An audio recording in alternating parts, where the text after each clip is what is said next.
92.7 WMAY. It's going to be a very interesting summer in Springfield, a very unique musical production to be staged at the Hoagland Center for the Arts pretty much all summer long. This is an original production, and where it goes from here, well, time will tell, but we're very excited to be welcoming the premiere very soon of The Lincolns of Springfield, a musical that tells the love story of Abe and Mary Todd Lincoln.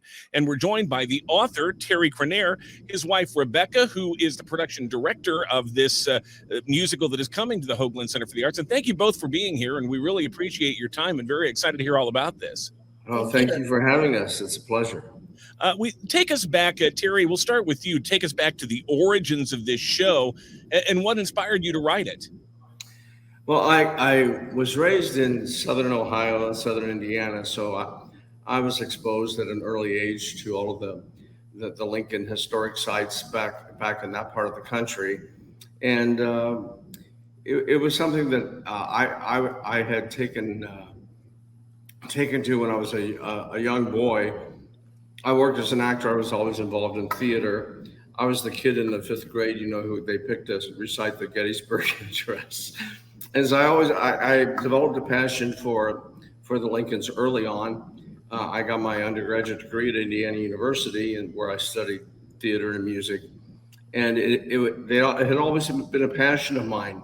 And when I was fortunate enough to get into, after IU, I went to New York, and I was fortunate enough to get into the BMI musical theater workshop, which was taught by a man known as the dean of the Broadway musical, Layman Engel, who's passed away since then.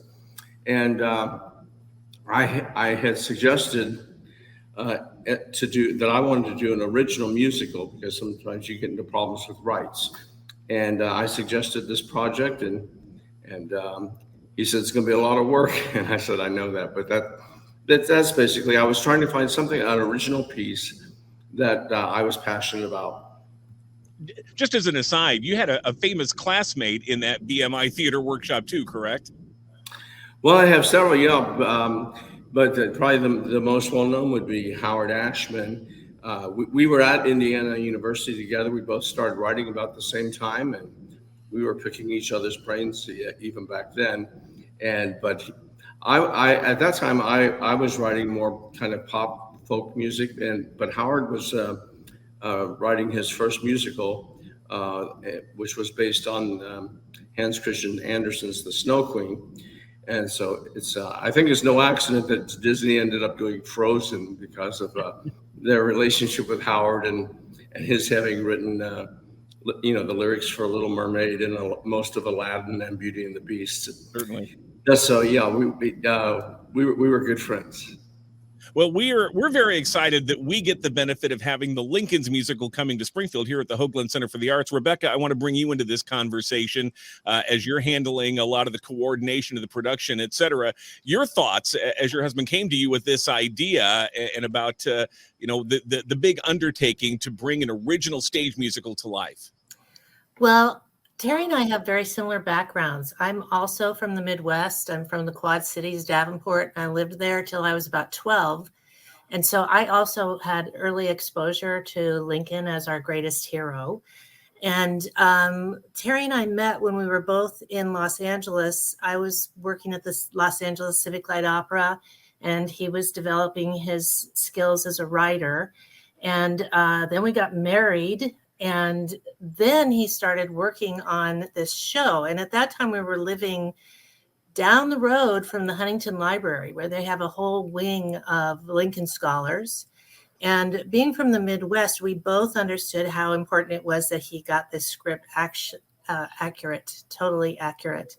And so he would write a scene and write a musical number and take that material down to the Lincoln scholars and let them have at it. And if there was anything that was incorrect, anything that was a legend, it was just out. So one of the things that I really love about the show is that it's truthful. There are no legends. There's no makeup of anything. There's no historical license taken anywhere in the show, which to me just proves how truth is stranger than fiction. We don't have to put in any kind of silly stuff just to make it more dramatic. The story is very dramatic in and of itself. I have to admit, I'm impressed with, for lack of a better term, the audacity of bringing a show like this to Springfield. We're very possessive of Lincoln here, and we all have in our own minds our thoughts about who Lincoln was, how he spoke, how he walked, how he talked. We think about Lincoln in a lot of ways, but not necessarily as a song and dance man. How do you present Abe Lincoln in a musical format while still staying true to that mission of being historically accurate and being realistic in what you're presenting? I think I want to respond to that, because we've had people from the very beginning who would say, "What are you going to have Abe Lincoln tap dancing or something?" And we had to really think about that, because that's not how the show is set up at all. The first part of the show takes place when they're very young. They're kids. Mary's like 13, 14, and he's about 10 years older. They're very young and charming and delightful. And they have beautiful songs that they sing that really work for the characters and that are really respectful of who they are as characters. And you'll meet some of the characters that, had great influence on them, such as Madame Mantel, who was Mary's governess at a finishing school. Another woman, a household slave who raised her. Her name was Mammy Sally. We meet Abe's stepmother and father and the backwoods people that he associated with when he was very young. And it's very charming and delightful. However, in the second act, it gets much more serious, and it possesses the gravitas that our greatest president should be entitled to. It's serious because it's taking place, in the White House with the Civil War in the background. Terry, let me ask you about the musical style of this production. Did you aim to present more period pieces? Do you have more contemporary stylings? Is it sort of a mix of all of the above? As you're trying to put this very important life story to music, how do you approach it? Well, I was heavily influenced by Lehman, and who had worked closely with all the major composers, conducted multiple Broadway shows for Rodgers and Hammerstein and Irving Berlin, Lerner and Loewe. And so it really is in that style. The traditional Broadway musicals are more melodic, the golden age, more melodic, and with pure rhyme schemes. So it's in that style, and I think it fits the period for these characters. I would say that there are, because I was doing a lot of pop writing. There's a distinction between writing for radio and writing for the stage, and I think some of the songs are kind of a hybrid, if you will, with a little bit more of a contemporary sound, but in the style of like a Rodgers and Hammerstein or Lerner and Loewe. We're talking with Terry and Rebecca Crenere, the husband and wife creative team behind The Lincolns of Springfield, coming to the Hoagland Center for the Arts this summer. Tell me a bit about your cast. You can go to the website, thelincolnsofspringfield.com, and learn a lot about the show. Hear some of the music there. There's some videos showing the cast performing some of these numbers. I was struck by how suitably and accurately tall your Abe Lincoln is. Tell me about finding someone to fill those very big shoes. Well, we started off, originally we had, when we did our stage readings, our equity stage reading in New York, we had a gentleman there who was, I think he was about 6'6", and the actors have to go where they have to go. So he wasn't available for this production, but we have a guy, Matthew Patrick Davis, and he is 6'8". And you would think, well, maybe that's too tall for Abe. But I think, over time, as people have, at this point, increased in height, that the ratio is appropriate, and it serves the show well. And he's a great singer. He's a Broadway performer, and he started some films people might recognize. And I would like to add that he's a really fine actor. I've been really impressed with his study of Lincoln's character and his behaviors. and how he has assimilated that into his character development with Abe. It's really quite impressive. There's a lot of Lincoln-esque humor. He was a great storyteller, as you know, and I'm impressed when I talk to people in Springfield about all the knowledge that they have about Abe. What I think is interesting is there's not so much known about Mary and their early years, and this show has two really strong female characters. It has a very large arc, as Becca was indicating, and it's because of that we have a storyteller named Elizabeth Keckley, and a lot of people know about her, but most people don't. And she was a former slave who was able to purchase her own freedom and her son's freedom by being a seamstress to Washington high society, and she became Mary's seamstress and did her inaugural gown and then all her gowns after that. And they became the closest of friends, and she was her modiste and confidant. And so she fills in the gaps of the story when we are doing this very large arc. And so she's very strong. And I think what I'm discovering as I talk to people in Springfield is a lot of the people, they know, for instance, that Abe lost his mom and that he had this great stepmother, but they don't know that Mary lost her mom at even a younger age, at age 6, and she didn't have the kind of relationship Abe had with his stepmother, and instead was raised by the household slave who was the nursemaid to the family, and they had like 14 children living in the family ultimately, and how that influenced Mary's abolitionist roots from the very beginning. Tell me a bit about your Mary Todd Lincoln, and at the risk of irritating a dear friend of mine who's one of the preeminent Mary Todd Lincoln interpreters here in the Springfield area, we always think of Mary as a bit frumpy and maybe even a little bit crazy in her later years. You have an absolutely glamorous actress playing Mary Todd Lincoln. How do you transition her to the Mary we all know? I'll let Becky handle that one. Well, Mary is introduced to you at a very young age when she was a little Scarlett O'Hara, sort of. She was a Southern belle, very charming, very, very well educated, more well educated than a lot of men from that time. And she was, very socially astute and just charming and quite a catch. Very different than when we think of her now, when we think of her in her older years, when she has suffered so much grief and has had so many horrific experiences in her life, losing 3 of her boys and her husband. Just really a hard life that would have changed her personality a great deal. We will have in just a moment, we'll be letting you hear one of the musical numbers from this production. Before we get to that, though, I want to talk a bit about this Springfield engagement. Rebecca, let me ask you, how did this come about to essentially do nearly a full summer's worth of shows at the Hoagland Center for the Arts to introduce this show to a wide audience?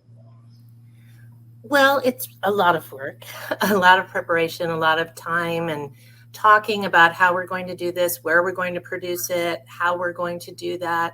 We really, being from the Midwest, we thought, well, where else would we want to do this show? This was our first choice of where we would really want to produce the show. And we're planning on having it here summer after summer after summer is our business plan. And it's kind of like, from having lived in California, there are, like the Rose Parade happens once a year, but people are preparing for it all year. And there's a thing that's called the Pageant of the Masters in Laguna, where it's just the summer and people plan it all year. And that's kind of what we anticipate here, that this will be our flagship show and that we will keep it here summer after summer. However, we also have, it's kind of a 2-pronged thing where we have some producers, substantial producers in New York who are interested in getting this show to New York and or London. So we're working on both of those prongs as we are working here. Terry, an engagement like this, especially the first time you've really put this before a large audience, will you be tweaking this show as you go? Is that the plan, to sort of see what works and fine tune and adjust, as we know musical productions often do? Well, to be honest, we've been tweaking this show probably for the last 15 years. I was practicing law full time, so I had only so much time to devote to it as I could get to it. But it's been about 12 years ago, I think, now that we finally got to the point where we were ready to present it to New York audiences in an equity staged reading. That's the Actors Union, and we've from had there we several did. workshops where we have put the show on the stage to see what worked and what didn't. And when there were parts that did not work, we just cut them out, and we may have rewritten or just left that, left it Yeah, out. it has been through a series of productions and workshops, and I believe at this point we actually made some minor changes from a production that we did we did a full production in Santa Barbara, California, and I believe the show is ready. In musical theater, we say, well, it's never finished. You're always making some changes, and Oscar Hammerstein used to talk about research poison. Things will pop up. I go to double check something and find out, oh, it wasn't this guy who was Abe's best man. It was some other guy, and minor changes if I find them that pop up with the research. But I think as far as the script goes, the music goes, I've taken out some numbers, added some numbers, and I think it's pretty much set now. Terry, at this point, we're going to ask you to pick up your camera and move it to the adjacent room where your cast is standing by, because we're very excited to give our audience a preview of this musical opening June 15th at the Hoagland Center for the Arts, running throughout the summer. And again, hopefully for many, many summers to come, the Lincolns of Springfield, as we're talking with Terry and Rebecca Crenaire. I'm going to walk in the other room now. I wanted to just preface this to let you know what they're going to hear. This is actually from the second act of the show. Following Abe's assassination, they go off to the theater and to go see My American Cousin, and then after they leave, when the lights go out, you hear the sound of a drum, and this is the funeral dirge from the show, and it's called "Bind Up the Nation's Wounds." It's based on his second inaugural speech. So I will walk over there now. All right. While Terry is getting in position here, we'll remind everyone again, tickets are already available. You can go to hcfta.org for ticket information, show times and dates, etc. And you'll be able to see this entire stage production, The Lincolns of Springfield, which will include the number that you are about to hear. Would also steer you to the show's website, thelincolnsofspringfield.com, much more information about the show. And now let's present the cast of The Lincolns of Springfield with this number from this production opening this summer at the Hoagland Center for the Arts.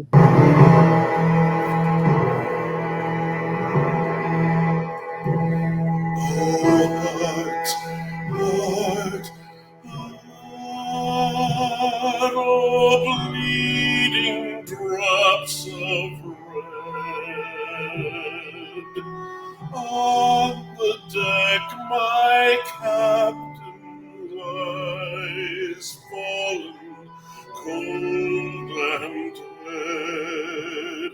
Oh, heart, heart, heart, oh, bleeding drops of red on the deck, my captain lies fallen, cold and dead.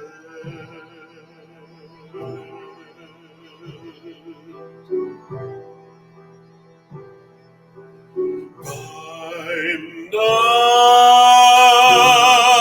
the nation's wounds.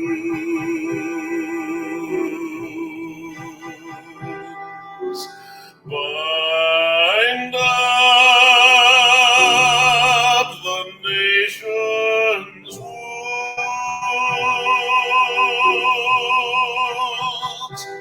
If America is gonna be land of the brave,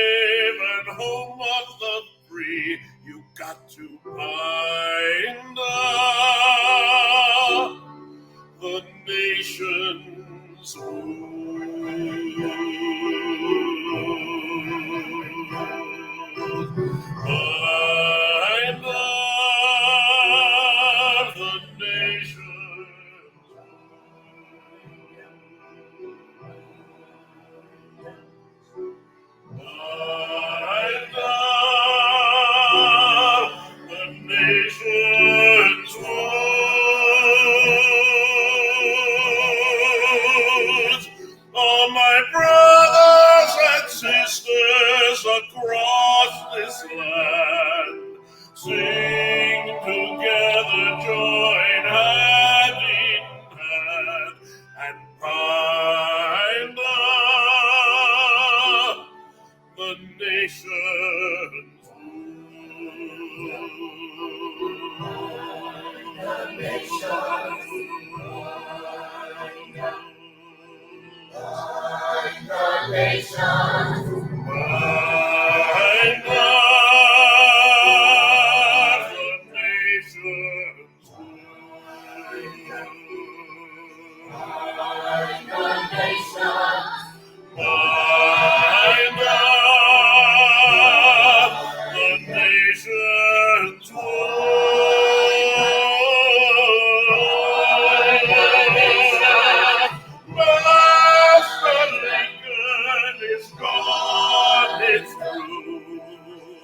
If he were here, he would say to you, you got to bind the nations. Bind the nations.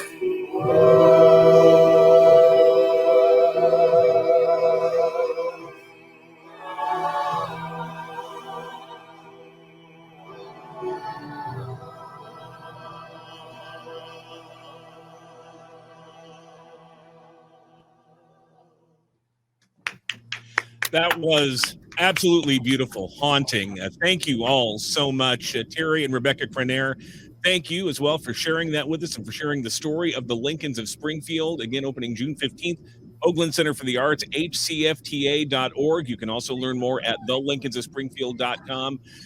Again, we really appreciate your time and can't tell you how excited we are to have this production here in Springfield this summer. We're excited too. Thank you. You'll be hearing a lot more about it in the days and weeks to come here on 92.7 WMAY.